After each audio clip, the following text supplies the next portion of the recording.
Hello po, binisita ko ang aming semi-outdoor setup ng Crayfish. Twice a month ko lang ito pinupuntahan dahil busy tayo sa ating buhay-buhay. Sila ang Team Lumot o Green Team.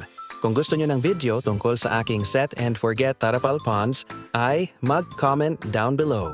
Pero ang video na ito ay tungkol sa isang predator ng ating mga craylings.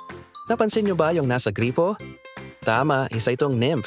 At sa pag-ikot ko sa pond, nakumpirma ko nga na may nakapasok na tutubi. Isa itong tutubing karayom o isang damselfly sa Ingles. Di hamak na mas maliit siya kaysa sa tutubing kalabaw. Mas matakaw ang mga dragonfly nymph. Kapag yun ang nangitlog sa pond, tiyak na mamamassacre ang mga craylings.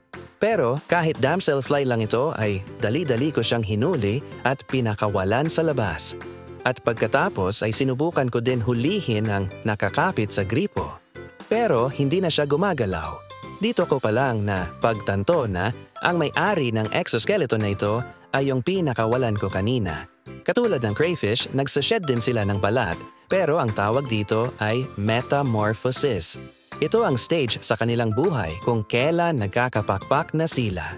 Sa tingin ko ay nakapangitlog na ang tutubi bago ko malagyan ng net ang pond, o kaya may kasamang itlog yung nilagay ko na aquatic plants. Kaya maging mapagmatyag po tayo sa ating mga pond kung ayaw nyo maubos mga craylings ninyo. Maraming salamat sa panonood. Paki-like at follow ang aming page at see you sa next video.